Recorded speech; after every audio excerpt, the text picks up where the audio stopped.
Welcome to Cave Crave, Jake. So you're gonna follow in your messed up old man's footsteps? Today I'm reviewing Cave Crave, the new VR splunking game on MetaQuest 3 and PSVR2, so we expect some graphical comparisons, and it's priced at around $15. And if you find this video helpful, please leave a like and subscribe for more VR content. Now I started playing Cave Crave about a week ago on Quest, and I got through all the content pretty quickly, but that was because that was a special build sent to content creators, and personally I just didn't feel there was enough content there to even make a video. But now there's 6 chapters available, and a developer has shared a roadmap that will include future paid DLC and potentially co-op, but I obviously can only review what I have in front of me today for the release. And overall I have got some mixed feelings about this one. Firstly, Cave Crave has some great things going on in VR that really pulls you into feeling like you're actually in these tight damp tunnels, and the sense of claustrophobia can feel very real and very intense, especially when you get lost. And at certain points today I got ridiculously lost more than a few times, especially on the level called Devil's Gut. Earlier in the week on the Quest version I got through this level without many problems, and now I'm starting to think that was just pure luck, because on PSVR2 I was stuck playing this level till the light on my helmet run out, and that means game over. Now before I forget, there is a story in Cave Crave. You play a caver's son, and you're in these caves to learn more about your dad and why he left your mum, but it's pretty forgettable, and the dad seems to be voiced by AI, which does unfortunately take away from any emotional connection you might have for the story. So for me, the story is there, but it didn't really matter. While you're in these winding caves, you'll find regular spots to use as chalk markers, and they're really good for leaving tips for yourself in case you get lost, and I urge anyone who does actually play this to work out your own system as quickly as possible, because there's going to be times you have a cave to your left, right, above and behind you, and the caves can get pretty tricky to navigate. While caving, you'll have to regularly pull yourself through some extremely tight spots, and to do this you have to pull both triggers and still use the grip buttons to grab the surface, which is pretty tricky at first,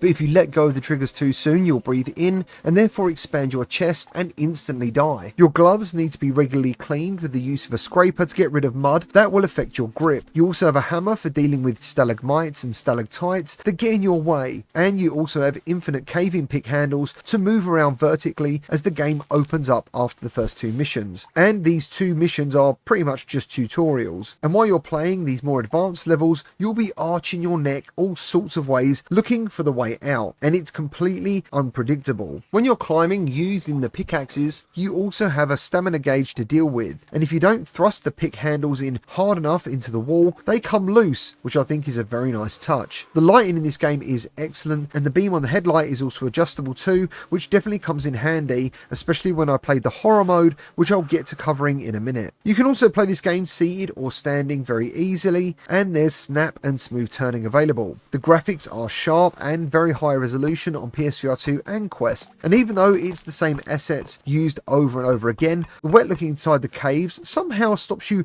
caring about how repetitive it all looks, and I'm sure caves just look like caves after a while. The PSVR2 version has a more solid frame rate, and it also has less pop-in than the Quest version, and the PSVR2 also benefits from deeper blacks. But while saying that, the Quest version is on par in every other sense, and since there's no headset rumble or any other PSVR2 specific features that I noticed, it really doesn't matter which platform you play this on. That's if you choose to do so by the end of this review, but hold on pulling the trigger because I do have some negatives to get into. Today I played the PSVR2 version for around 90 minutes, and in that time I got kicked out of the caves into virtual space more than a few times. This was mostly due to my head clipping into the environment, or sometimes I just randomly got ejected out of the map. Now luckily this can be fixed by clicking the home button and then clicking the reset position button, which I think should have an option all on its own, because that method works fine until you get the infinite falling bug, because then it's pretty much game over and then you have to restart the level all over again. I also noticed if you don't do exactly what the tutorial wants you to do in the right order, then the game gets a bit stuck, leaving text on the screen permanently, and items you need when you start the game can simply disappear and are unable to be used again until you properly restart the game. Obviously this stuff I'm sure will get sorted, but it's clear more testing was definitely needed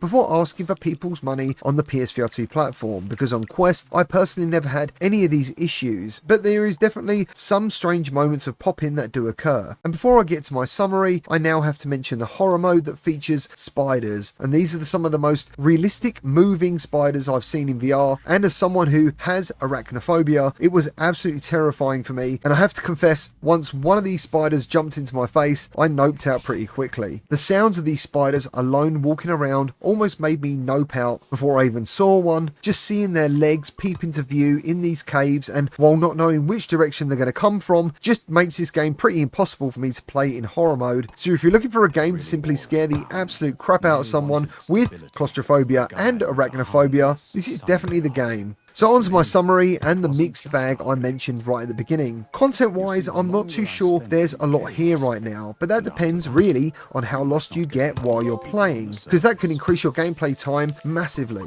And already announcing paid for DLC doesn't really sit right with me when the overall package right now feels a bit short, unfinished and unpolished. And then combine that with the cheap AI voice acting, and unfortunately the game does get a little repetitive. At the same time, while saying that, it does have great atmosphere, and the price is pretty decent for those of you willing to take a chance on it, and the horror mode is just stupid fun. Overall though, I do give it a wait for a sale recommendation, but that's more because, as I said, it does feel pretty unfinished and has issues that would prevent me from giving it a buy recommendation right now, especially on PSVR2. So keep your eyes on the developers' posts, and hopefully things will improve very quickly in the future. Or you can join our community Discord via the link in this video's description, where people are very vocal in there about their games and updates that come along with them. And before I forget, if you do want to pick this up on Quest, there is a 10% affiliate link pinned in the comments. Well, that's all I've got for you today. Remember to like and subscribe, and I'll see you on the next one.